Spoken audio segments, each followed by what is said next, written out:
I'm the one, could you be the one?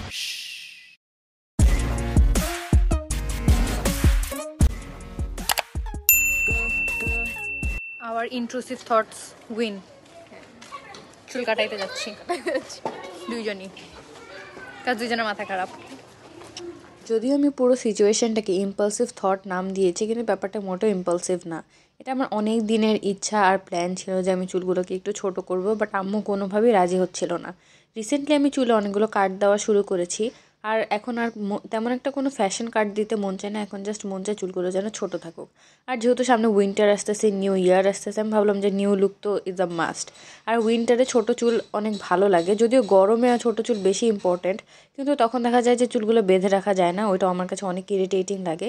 কিন্তু শীতকালে দেখা যায়, আমি যেহেতু ওয়েস্টার্ন পরি শীতকালে, তো তখন ছোটো চুল থাকলে দেখা যায় অনেক বেশি কিউট লাগে। তো আমি ওই চিন্তা করেই ভাবলাম যে না, এবার কাট দেওয়াই যায়। আর আমি এবার টাকা জমিয়ে নিজে গিয়ে কাট দিয়েছি, আম্মুকে না জানিয়ে, কারণ আম্মু জানলে আমাকে মোটেও চুল কাটতে দিবে না।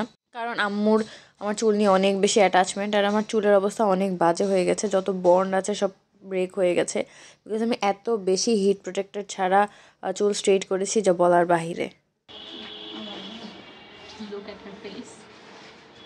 চুল কাটার সময় যদিও অনেক নার্ভাস ফিল হচ্ছিল, অনেক কনফিউশন মাথায় ছিল যে কাটবো কি কাটবো না, কিন্তু চুল কাটার পর আমার এত ভালো লাগছিল। যদিও আমার আরেকটু ছোটো করার ইচ্ছা আছে next time, but for now it's fine. আর আমার সাথে জেবাও গেছিলো, হলে গিয়েও একটা new hair cut, fashion hair cut দিয়েছে, উইচ ইজ ভলিউম লেয়ার। এটা আমার আগে দেওয়া ছিল, এখন আমি জাস্ট একটা সিম্পলি ইউ কাট দিয়েছি। তারপরে আম্মু বলেছিল বাসায় যে পিঠা নিয়ে যেতে, আম্মুর পিঠা খেতে ইচ্ছা করছিল। তো তারপরে হলে গিয়ে আমি পিঠা কিনে নিয়ে যাচ্ছিলাম, আর এখানে জেবা বলছে I got a new hair cut. And তারপরে বাসায় গিয়ে আমার জেবার চুলগুলোকে একটু স্টাইল করতে হয়েছে, because she was very upset যে ওর চুলগুলো হয়তো সুন্দরভাবে কাটা হয় নাই। কিন্তু আমি ওকে একটা জিনিস বুঝিয়েছি যে ভাই, এই ফ্যাশন লেয়ার কাট যেটা, মানে ভলিউম লেয়ার কাট, এইটাতে অনেক বেশি হাই মেনটেনেন্স দরকার হয়, মানে এইটাকে একদম সবসময় স্টাইল করে করে রাখতে হয়। The next day. Haircut দেওয়ার পর দিনই আমি হলো গিয়ে নারায়ণগঞ্জ চলে গিয়েছিলাম, বিকজ 3টা রিজনে গিয়েছিলাম। প্রথম রিজন হলো গিয়ে শীত উপভোগ করার জন্য, কারণ তখনও ঢাকায় তেমন বেশি শীত পড়েনি, আর এখন তো কত ঠান্ডা পড়ে গেছে। আর দ্বিতীয় কারণ হলো গিয়ে আমি আমার কাজিনদেরকে অনেক বেশি মিস করছিলাম। And the third and foremost reason হলো গিয়ে আম্মু 2 দিনের জন্য বরিশাল গিয়েছিল। তো আমি বাসায় একা একা কী করবো, ভাইয়া সারাদিন অফিসে থাকে, সেই জন্য হলো গিয়ে আমি 2-3 দিনের জন্য নারায়ণগঞ্জে চলে গিয়েছিলাম, cause I had no other option. বাবু রানীকে ডাক দাও,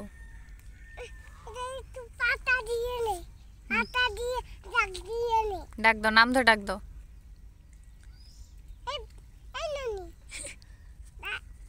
নানি না রানী, রানী,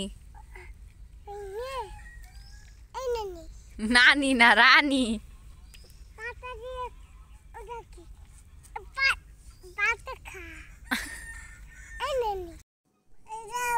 কি ওটা কি? বাবা পিতা। The best thing about gram is আসলে আশেপাশের কিছু দেখা যায় না, যেমন এখন কিছু দেখা যাইতেছে না। অ্যান্ড মুখ থেকে ধোয়া বেরিয়ে গেছে, এখন আর নেশা করা লাগে না ধোয়া বের করার জন্য। Feels really good, also torturing at the same time, but good ফিলিংটা বেশি। অ্যান্ড বড় আব্বু সামনে গেছে, কই গেছে এটা দেখা যাচ্ছে না। এরকম ঠান্ডা উপভোগ করার জন্যই নারায়ণগঞ্জ আসছিলাম, চলে যাইতেছি এখন। And I will see you again with a lot of study blogs, যেটা দেখে আপনারা গালি দেন for no reason, but I will still make it. So I am talking about, সামনে কি আছে আমরা কিছুই দেখতে পারবো না।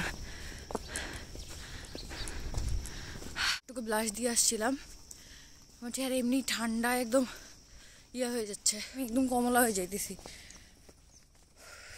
Hi guys, I came back home, and বাসায় এসে বড়সড় একটা সারপ্রাইজ পাইছি যে বরিশাল থেকে আম্মুর সাথে হলো কি আমার ম্যাটার্নাল কাজিন যারা আছে, মানে আম্মুর সাইডের কাজিন, ওরাও আসছে। আমার মামাতো বোন আসছে, অ্যান্ড আমার খালাতো ভাই আসছে। মামাতো বোনের নাম হলো গিয়ে জুই, আপনারা আপকামিং ব্লগসে জুইকে দেখতে পারবেন। She is one of the sweetest cutest. ও হলো গিয়ে আমার সাথে দেখা করার জন্য, যেহেতু আম্মু 2বার মানে ঈদে খালি নারায়ণগঞ্জ, ঈদে বরিশাল গেছে তখনও আমি যাই নাই, এবার বরিশাল গেছে তখনও আমি যাই নাই, বিকজ আমার কোচিং থাকে।